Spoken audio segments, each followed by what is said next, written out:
We've created a few patterns with the step sequencer. Now, what happens if we want to edit or alter some of the properties of the individual steps within here? Well, we can edit note properties in the piano roll editor. And that's what we're going to look at in this video. Here's this little pattern as I have it now. It's a 1-bar pattern. So let's start by soloing the kick. Now, when we press this, we mute, but if I alt-click, what it'll do is solo that and mute everything else. So what I can do to alter the sound overall is click there, open up the instrument properties, and I can edit, for example, let's say the filter. And that's all well and fine, but let's say I want to alter just some of the steps. What I'm going to do is right-click on here and go piano roll, and it's going to open it up. In this case, undocked, but you can dock it if you want to take up the full screen, but I'm going to leave it undocked like that so we can sort of see what's going on in the background. And we have the note properties available at the bottom here. Now, if we click in here, we're going to be creating additional notes and steps, and I don't want to do that in this particular context. I'm going to scroll a bit, and you'll see those are the notes there. Those are all the steps. The highlighted ones are the ones where they're actual notes. So here's where we control the properties: pan, velocity, release, etc. So let's go to filter cutoff, and maybe I want to lower it on this one so this one sounds a little bit quieter or darker compared to the one right after it. That's not bad. And let's play with one other one. Maybe this one also. And maybe I want to edit the resonance uniquely on those notes or other ones.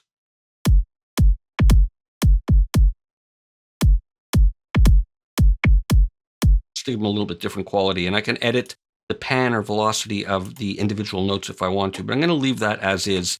Let's go now and edit properties on another one. I can switch what I'm working on here. You'll see the list here of the instruments in my rack that mirrors what's available here.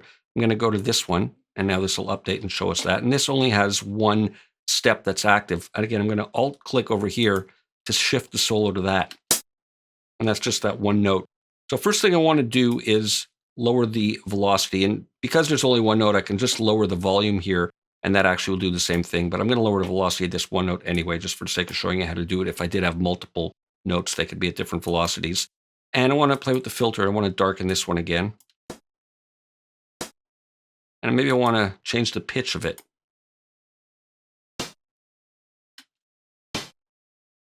That's great. And let's look at the resonance. I'm going to leave that as is. It's quieter. Now let's look at the snare drum next. Again, I'm going to alt-click here to solo that. And you see the little workflow I'm getting into here. Let's go to the snare and we'll listen to what that sounds like.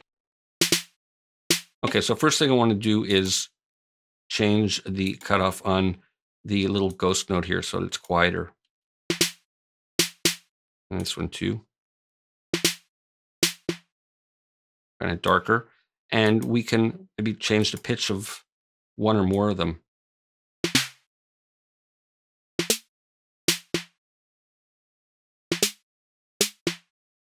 I don't know if I like that. Let me alt-click and it'll snap it back. Remember, that's our shortcut to get to default values. And maybe I'll just leave that as it is.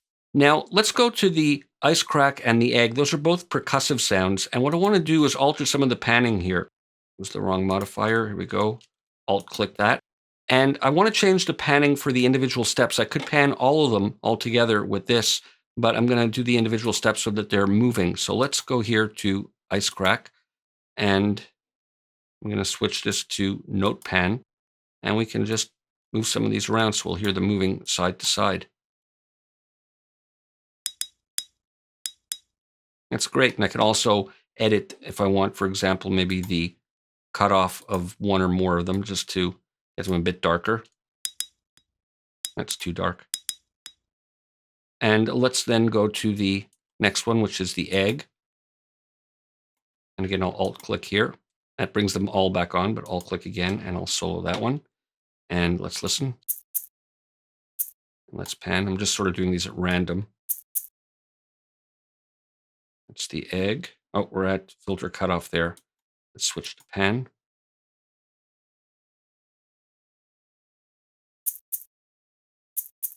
Great.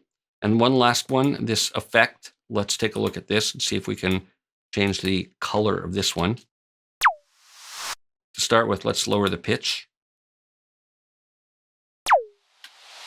That's nice. And for sure, some filter cutoff to sort of darken it a little bit.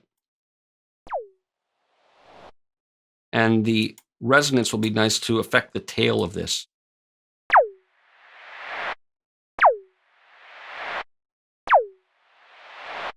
So it's a bit brighter when we raise that up. And I do want to lower the volume, but in this case, I'm just going to lower the volume over here since we only have that one step. So let's listen to the pattern now. I'm going to Alt-click that and they're all back.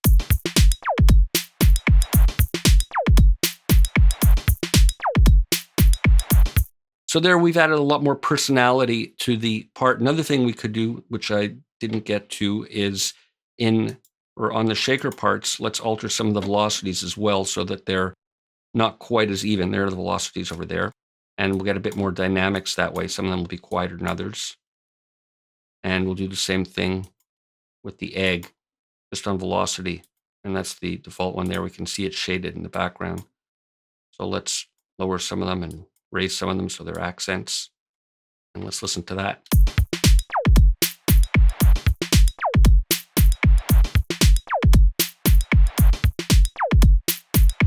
So there you go. Nice way to spice up the patterns and change the properties of individual notes. We'll see you for more in the next video.